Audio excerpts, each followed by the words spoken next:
15번입니다. 지적 발달과 학습에서 사회적 상호작용의 중요성을 강조하는 개념으로 볼 수 없는 건 뭐겠습니까? 이 중에서 사회적 상호작용과 관련 없는 개념은 1번이겠죠. 평형화. 삐아제가 얘기하는 평형화가 뭐예요?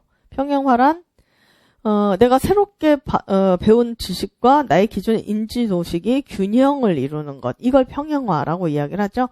그리고 이 균형이 깨졌을 때 불평형화 혹은 비평형화가 일어난다. 우리 삐아제 하면서 내용 배웠어요.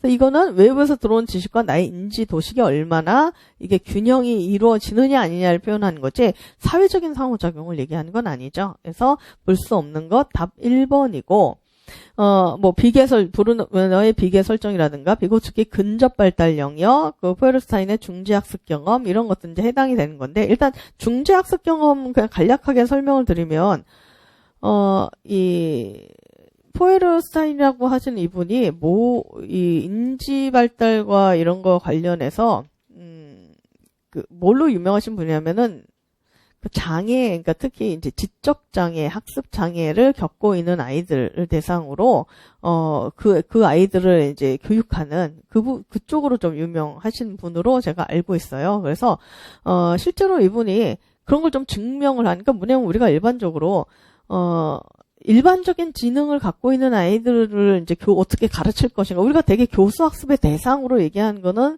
흔히 말하는 물론 아이들마다의 각자의 지능의 차이는 있긴 하지만 그래도 어느 정도 학습이 이제 가능한 일반적인 지능을 갖고 있는 아이들 대상으로 하는 건데 주로 이제 교수 학습에 관한 이야기를 많이 하잖아요. 근데 이제 이 포에르스타인 이분은 좀 굉장히 지능이 낮은 이제 그런 친구들 대상으로 어떻게 이제 교육을 할 것인가. 근데 그거와 관련해서 실제로 이분이 많이 증명도 많이 하신 걸로 알고 있어요. 그러니까 굉장히 지능이, 그러니까 예를 들어서 뭐 50, 뭐 이렇게 좀 낮은 이런 친구들을 교육을 해서 실제로 지적인 어떤 그 발달 이런 것들까지 증명을 많이 하신 걸로. 근데 이제 이분이 강조한 개념 중에 하나가 바로 중재학습 경험이라는 건데 말 그대로 보면 학습 경험 중재한다는 얘기는 중간에 뭔가 매개해 준다라는 얘기예요. 그러니까 뭐냐면 일반적인 보통 지능을 갖고 있는 사람들은 여기 교과서에 있는 내용을 그냥 이대로 설명을 해줘도 충분히 무슨 말인지 알아들을 수 있어요. 이해할 수 있어요. 하지만 이제 지적인 능력이 떨어지거나 이제 이런 학습 장애를 많이 겪고 있거나 하는 친구들은 여기 있는 내용을 있는 그대로 설명을 해주거나 제시를 한다고 해서 이걸 이해할 수 없다는 거죠.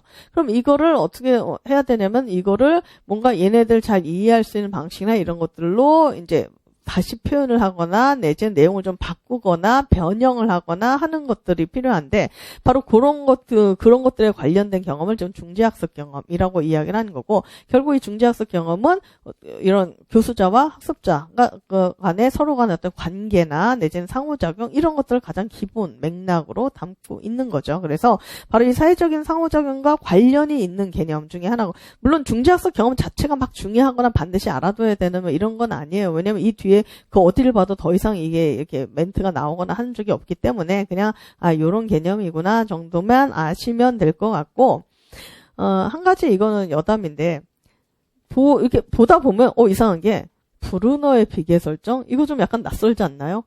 왜냐면 우리가 비고츠키 스캐폴딩 비계 설정은 되게 많이 들어봤는데 브루너의 비계 설정 이건 좀 낯선 것 같은데 그래서 이 당시에 이때 2008년도에 시험 봤던 여러분 선배들 중에 2번을 답으로 고르신 분들이 있었어요.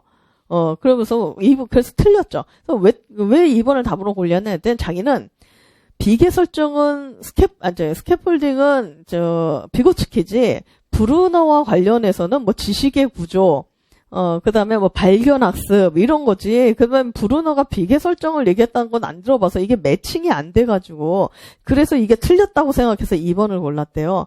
근데, 그래서 저는 선생님 브루너가 비계 설정을 얘기한 적이 있나요? 뭐 이렇게 물어본 분이 있었어요. 사실 브루너 하면은 브루너 관련해서 비계가 더 유명하거나 그러진 않아요. 아무래도 비계는 비고츠키와 더와 관련된 개념이고, 브루너는 그렇게 뭐 지식의 형식이나 이런 것들이 더 유명한 사람인데, 단 이제 이런 거죠. 문제에서 물어보는 게 학자와 개념을 매칭이 됐느냐 안 됐느냐 이걸 물어본 게 아니잖아요. 문제에서 물어본 건 뭐냐면 여기 있는 개념 중에 사회적 상호작용과 관련의 의미를 담고 있지 않은 개념이 뭐냐는 걸 물어본 거지 학자와 개념이 얼마나 잘 매칭되었느냐 이걸 물어본 게 아니지 않습니까? 그렇다면 굳이 매칭을 볼 게 아니라 각 개념의 의미를 따져봐서 이렇게 답을 골라봐야 되는 거죠. 그러다 보니까 약간 이제 문제 접근하는 방식 자체가 그 친구는 이제 조금 문제가 있었던 거고 기본적으로 브루너가 비계를 막 더 많이 언급하거나 이걸 강조하진 않았어요. 근데 다만 브루너도 우리는 구성주의자로 많이 묶어서 이야기를 해요. 제가 아마 이거 브루너 얘기하면서 그 얘기도 했을 거예요. 브루너가 얘기하는 이제 발견학습 얘기하면서 뭐라고 했냐면은 학습의 최종 형태를 이제 교과서 형태로 다 제시하는 게 아니라 학습자가 스스로 이제 교과서의 최종 형태를 구성해 나가는 만들어 나가는 교사학습 방법이다. 뭐 이런 식으로 발견학습 그때 설명했던 거 기억나실 겁니다. 그래서 그런 측면에서 브루너도 우리가 되게 구성주의자로 그쪽으로 묶어서 분류하는 학자들도 있어요. 그러다 보니까 그렇게 본다면 브루너 입장에서 브루너가 비계나 이런 거 관련해서 아예 무관하거나 관련이 없다라고 얘기할 수는 없는 거죠. 예, 그래서 어쨌든 답은 1번이 되겠습니다.